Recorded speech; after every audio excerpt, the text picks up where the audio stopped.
All right, guys, welcome back to another video. It's your man Jay. Wow, it has been 90 days with the Z Fold 7, and this phone is still, to me, the benchmark now in the United States for folding phones.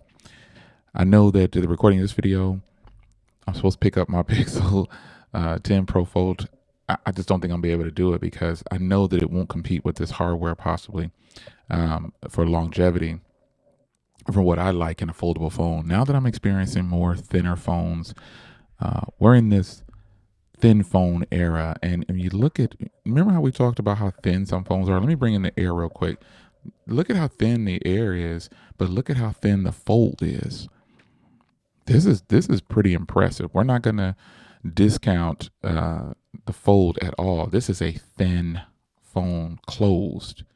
That's impressive. Very impressive. And so this is why I have trouble.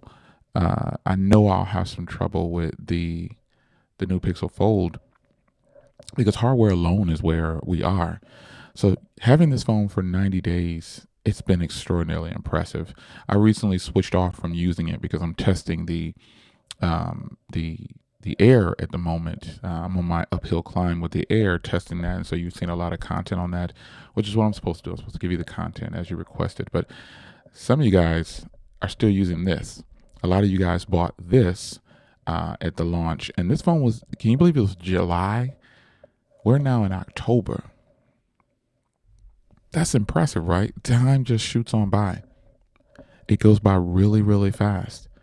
And so when you think about 3 months ago, this phone was introduced and given to the hands of everyone. And yes, I still use my Z Flip 7. That's one of my main phones too. But man, I got to tell you, 3 months with this thing has been extraordinary. This is a recording king. Like, I made a video a while back saying, is this the real Ultra? And some people say, oh, no. There's no way that can be an Ultra. It doesn't have an S Pen, it doesn't have this, doesn't have that. I think that's the problem with our tech world today. People focus too much on what they feel something should have instead of just accepting the device for what it is and using it. This phone right here is a slab phone and a foldable phone. And to me, this is the best iteration of such a device. It's super thin, and that's the point of it. It's very, very thin. I mean, that's just extraordinary. That is extraordinarily thin. It's just incredible. And you get this bigger display. You get a nice full display on the front on those days where you just don't need or want to open the device. Now, when I use this device, it's predominantly open like this because of the size of my hands. And I just like, it just feels really comfortable like this, texting, sending emails, just anything under the sun. I predominantly, like 90% of my usage is this way. Someone asked me about that. What is your brightness setting at? Well, the brightness on this phone is really, really low because the screen itself is so beautiful. I mean, I don't have to keep the brightness really high on this phone because it's just that good. It's a bright, punchy, vivid, beautiful display. Both of them are. The front and the internal. This display right here, again, nice and bright, beautiful. It just really does it for me. And you know, some people ask, you know, could you use this phone for 2 years? Absolutely, with no problem. I have no problem using this phone for 2 years. It's not even a question. I mean, because, and I think one of the main reasons I probably could use it for, I know that I could use it for 2 years straight, is because of the hardware. This hardware is already like timeless. Like, how much thinner can they possibly get? Like, seriously, to go thinner, they're going to have to remove the USB port. They're going to have to. And I'm not saying that's a bad thing. At this point in the game, companies have taken away the charging brick, the headphones. It's just a cable in the box, and the boxes are recycled. So it's not even a question of could you do it. It's just they might as well. I take a thinner phone with no Type-C and use wireless charging as the actual charger only. If they can make it thinner than this, I'd do it. Might as well. You've taken away everything else, and then you still be able to have. And then also you'd have to go eSIM more than likely, which they've done that too. They've already taken away SIM trays on phones. It's incredible, man. So I'm not missing out on anything. Go ahead and take the SIM tray. Go ahead and take the USB port. Make the phone as thin as possible, and just have see the little two slits on the top there. That's okay. You'll have room for speakers, and you'll have room for microphones, and you'll have room for a power button and a volume rocker, because those can be moved down to like little dots, if you will. This volume rocker is already pretty thin, so then you can have a volume rocker that's still the same size, and you can have the power button as that size. No more fingerprint in the hard button in the screen. There's a resolution for it. So this to me is the ultimate design for a folding phone. There's how much more, who can top this? Because right now Google isn't topping it as far as hardware goes. Now, the screen on this thing, let me just pull something up. This external display is great. It's great. Ultra wide. You can get this format on here. You can actually record in this format too. I have it zoomed now because I didn't record in that format, but this is beautiful alone. Like most people that have a cell phone, this is their view. They don't have a big display they can open it up to. They don't. And then when you look at the brightness, look at where it's at. It's nuts. You open it up, it filled up. But look at this. This is incredible. I can go ahead and do the zoom. That's beautiful. That's one of the main things I like about using this phone for video too, and I'll get to that later. But this is beautiful. You can't tell me that who wouldn't want to watch their favorite show or their favorite YouTuber, J. Will, on YouTube on this ginormous display. Who wouldn't want to do that? This is beautiful. The fact that it's a square, 10 by 9, I believe it is, it's that's still a little awkward sometimes, because if you really, this is what the video looks like. But if I record in this aspect ratio, it'll be a completely different story. But nonetheless, this is beautiful content. No matter how you slice it, it's just beautiful content. And I think when it comes to you searching for a foldable device that can actually give you something that you can use, I don't think anybody's beating Samsung right now. I don't think they can do it. And again, I know the Pixel devices are out. The Pixel folding devices are out. It took Samsung, think of it this way. It took Samsung 7 iterations to give us this. They could have given us this a long time ago, but they waited 7 iterations to do it. We funded this, so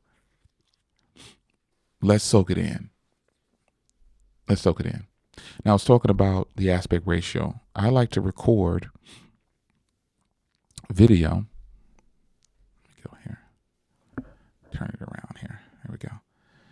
I like to record video in the, it was listening to me. It was listening to me. I like to record video in the 10 by 9 aspect ratio with this phone. It's just the best. It is the best. And if you're a person who is going to use this for video capture, start shooting in this orientation. If you're a person who enjoys your folding phone, make this your default. Make it your default. Make this your default. You'll enjoy so much more. So much more. You can even turn on that screen. Why you'd want to do that? Because you can see the Pixel. This video is being recorded with the Google Pixel 10 Pro XL, for those that didn't know. But you can have a viewfinder. Now, the majority of the world might not have a folding phone, so they're going to record like this. And then you get this full-on regular style um, viewfinder, which is, folks, there's nothing greater than using a phone like this for video recording. You get you a bracket, a tripod, and then you set it, you get it set, and then you go. You're going to truly enjoy recording with a phone like this with a viewfinder. Using a phone without a viewfinder to record, it's kind of like, ouch. You got to keep positioning yourself. No, not with this phone. Now, as you see here, I switched on the microphone icon there because we're in Pro Video now. Pro Video, here's where a lot of people, I think, get confused with the Pro Video. The rear is the rear of the phone. The front of the phone is the front of the phone when it's facing you. So this is something that you're going to have to kind of test out to see how you do it. But having an Omni microphone, it's okay. If you're just so confused about it, leave Omni microphone on because it's recording both. But just make sure it's quiet on the other side because it's going to pick up everything. You can shoot in log. This is if you're going to be doing some color grading after the fact, and you're at that level of recording. Most people are not at this level of recording. They are not. But it's so easy to color grade now. It's incredible. You can color grade right on the phone. It's super easy. But Pro Video is definitely where it's at. If you're that pro user, Pro Video and log is where you're going to be more than likely. Now, as you can see here, the phone does record in 8K and 8K log. You're a master of this field. You've got your microphone set right. You're going to be doing rear more than likely or front, and this is the fact that you can do this on a phone speaks volumes. That is what you should be thinking about. The reason I said this is the ultimate creator's device is because it's a tablet that opens up, a phone that opens up into a tablet, and then you have all the things of the Galaxy S25 Ultra, minus that S Pen suite. Yeah, this has been one of the better experiences on a folding phone that you could possibly ask for. The software on here is loaded. I mean, it is loaded with everything you can think of. All Samsung phones get this. All Samsung phones get this. So the downside, oh yeah, this isn't just going to be a video, the video about how great the phone is. It is a great phone. Let's be clear here. But I think at some point, I think we're going to see no trade-ins, no discounts, no major discount. I think they're going to scale that back. I think all OEMs are going to start scaling back on the trade-in programs. They're already kind of doing it now by giving you these weak trade-in values compared to what they used to give. So I know that when it's going to come to a point where these companies are going to want to make more money because they're not making money because of AI. So they're going to have to pull it somewhere. So at some point, the playing field is going to have to level out with buying a device. And that is where a lot of people are going to be priced out. This device is $2,000, folks. That's not cheap. That's not affordable. People are priced out. And to be honest, the only reason some of you guys have this phone is because you got a good trade-in deal or you got it through your carrier. They gave you $1,000 for some junk phone. That might turn out to be the only way some people are going to be able to get these phones. Is that way. This phone is expensive. And that has always been the major downfall of these phones. They have phenomenal cameras, great screens, loaded software, performance is on point, battery life, it's really good. Price is where it always fails. It always fails. It'll never win in the price category. Remember all the rumors of, it's going to be a $999 Fold? That's fake. The flip phone that they brought out still is a regurgitated version of the previous gen stripped down.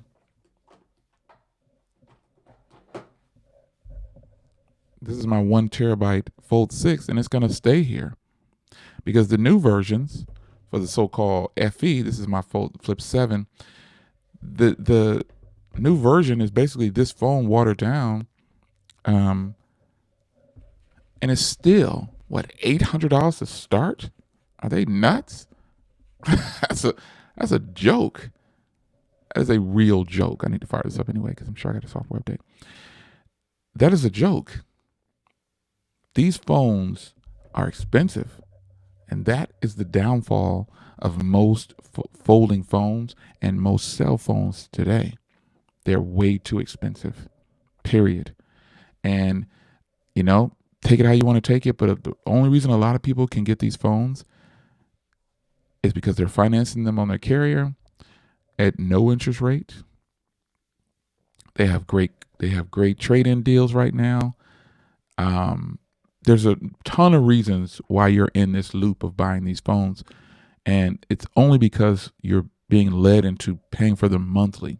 If they take away discounts and just try to sell the phones, they won't sell very many of them. But I think they're going to scale back, folks. I think that there's going to be a huge shift in price coming up soon, and a lot of people are going to be priced out.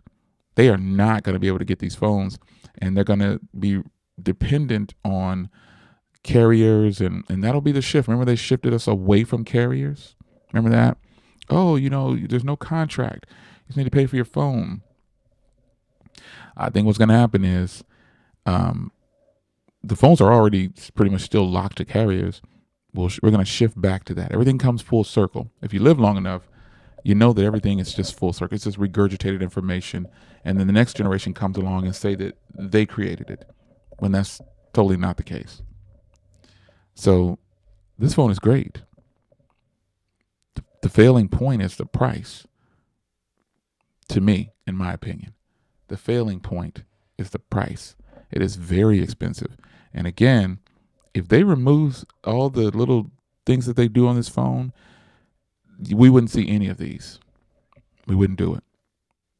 This phone is an amazing phone. I think it's the creator's device. I feel like this makes it a creator's device, having this large canvas. I've already gone over like these little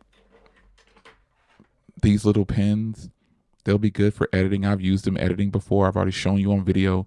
I've had this particular pen right here, and I've got multiple. I've had this one for some reason. I've had this for probably 10 years or more. I don't even know. And I've used it on every phone. And if I go into editing, I've already demonstrated this already, but it works just fine. There's no S Pen suite. I don't think that's a con, to be honest, not having an S Pen suite or not having an S Pen. Because studies probably have shown, we've gone over this, studies have probably shown that people just don't use it. Like and I've done my own research, and 95% of the people who have the Ultras don't use the S Pen. They don't pull it out at all. So the fact that this doesn't have an S Pen suite, that's not a con to me. They've moved up the cameras.